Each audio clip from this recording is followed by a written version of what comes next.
counts. phase. No, he wasn't, Excuse man. me, from a woman, there when I was growing up, I was a teenager, and these older women, this is in the 90s. These older women, I sat in the beauty shop and they told me, don't you talk to no man unless he doing something for you. He got to be Mhm. paying something. He got to buy you something. He got to do What? something for you to show you that he like you. You don't give him nothing. You don't talk to him unless he come with some money. I Yeah, they were teaching you how to be a 304. They were teaching you how to sell your body, if I'm going to be honest. And you're talking about 1990. We're talking about 1960s. 1990 feminism was already going on. Why is she talking like as if the women talking to her in 1990 were the same women from 1970 and married in 1960? thought that that was absurd. Don't get me wrong, but I can Mhm. guarantee you, them older women Used to back in the say a day, wet ass that is and what a That's they dry was. true. wallet I don't think mix. That's true. I don't know why Exactly. that's the 30 years argument. ago, I I didn't. was no, being they was taught that, I'm and older. those agreeing were with. I'm those agreeing old with you, women. Laisha, on that. I did the Sharon, research on that. The men were expected to do it, even if they didn't, they couldn't do it. And Mhm. sometimes they all work together. But What Right. for bill was a man paying? expectation, What bill was a man paying back then when he took if a 17, 18-year-old dude went up and took a girl on a date because the average age of marriage back then was like 21, 22. When he walked up and he was gonna pay, who bills was he paying? Because it wasn't hers, because she ain't I'm gonna got no tell you fucking right bill. now. In the She ain't got no 1960s, damn bill. She lived in with the her parents. 19 well, this is my understanding. In the 1960s on back, the women were mostly, I would say, overwhelmingly mostly homemakers. Right. A lot of them couldn't even open up their own bank accounts until what date was that? When a woman can 80 go and in open the up her 80s. bank account Like the or even damn 70s. vote. First of all, the men were for providers. It was actually an expectation. But my argument wasn't Oh, whether or not it was an expectation. My argument still stands that I'm granting you the argument regardless. If the men were expected to provide back then, think about the type of women, the mentalities of the women that Mm-hmm. they were compelled to provide for Mhm. versus the Facts. women now. Facts. If men back in the day were expected to be providers, to provide and protect, go work, bring the whole check. So let's say you get paid on Friday. The man will get the whole check, all his money, and give it to the woman. But guess what? That woman never raised his voice. That woman never told him he ain't shit when she didn't like something he didn't he when he refused to take out the trash. She didn't call him names. She didn't refuse to give him any intimacy. She didn't let him be in a sexless marriage. She didn't say, she doesn't need him. She's independent and strong.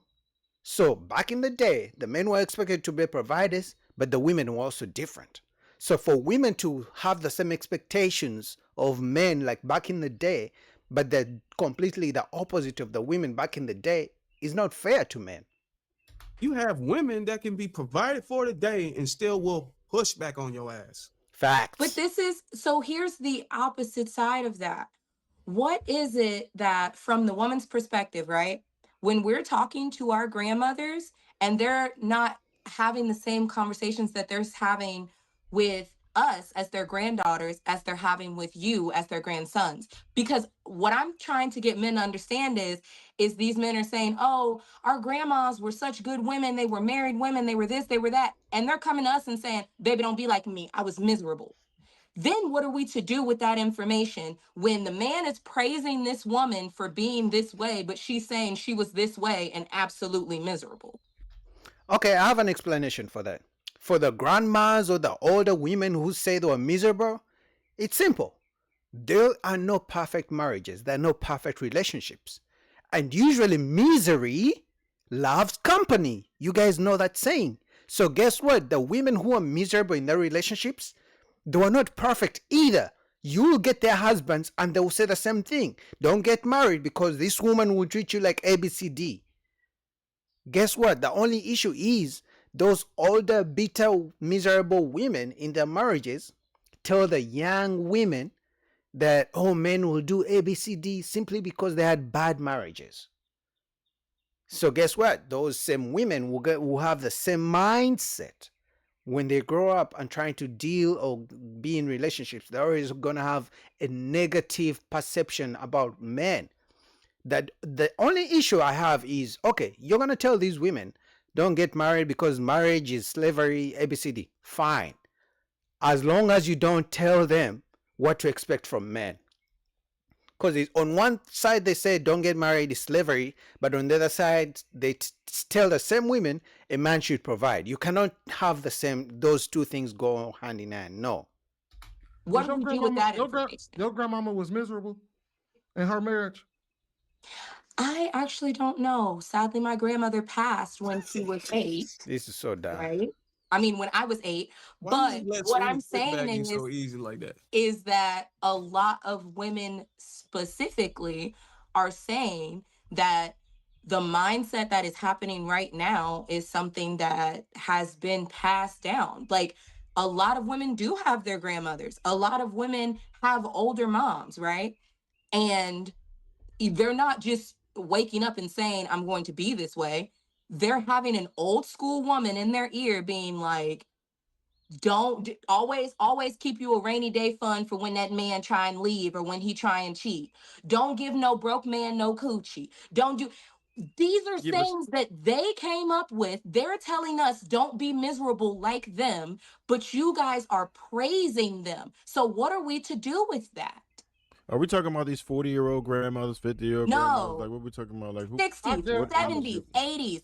Hand to God, I'm telling you, this is really going on. These old, elderly women are saying, I was miserable. Don't be like me. So now, Yeah, maybe they were miserable, they picked the wrong man. But that doesn't mean you will be miserable either.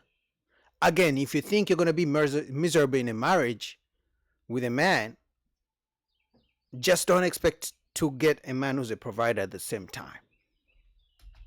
what do we do with that information? Why was she miserable? Good question. Because She's she couldn't leave? Couldn't Couldn't believe what? leave. No, I'm asking. Yeah. It was a question. Damn, she Hold wanted on. to leave her man. Are we because she going couldn't. to? You know, Are we No gonna fault act divorce has like been around for our quite a while. grandmothers did not have to be married because one, they didn't work, never worked, never had a job, didn't have much of an education. That's some of them. That was one of my grandmothers. The other one had education and a very good job. However, back in the day, you didn't leave your husband. You had kids. Where were you gonna go? You got multiple kids. Where are you going? You can't move in with your family. You got multiple kids. You got to stay with that man. They wasn't simping Also, back then either. they couldn't have bank accounts. They couldn't buy property. They couldn't do anything. They had to have a man to live a life because they couldn't stay in their parents' house because their parents weren't gonna keep taking care of them. They had to get married to someone so that they can be taken care of. Let's not act like that didn't happen. So And that to wasn't Sweeney's even point- 100 years ago. Actually, Okay, so granted, some women back in the day, all they had to rely on was a man. So maybe they were in bad marriages and they couldn't leave because the man was the one who was providing. So they didn't have a job, so they couldn't, divorce the man and provide for themselves. Now that women can provide for themselves, now that women have money as well, they're making money. The single mother rate has increased. Used to be like 32% in 1960. It's over 70, almost 75, maybe 80 in the next 5 to 10 years, right? Now that women can provide for themselves, single mother rate has increased. Is that better for the community that women can just divorce and become single moms because they have a job and they can provide? And let's not even forget, even if they have a job, they still want child support from a man.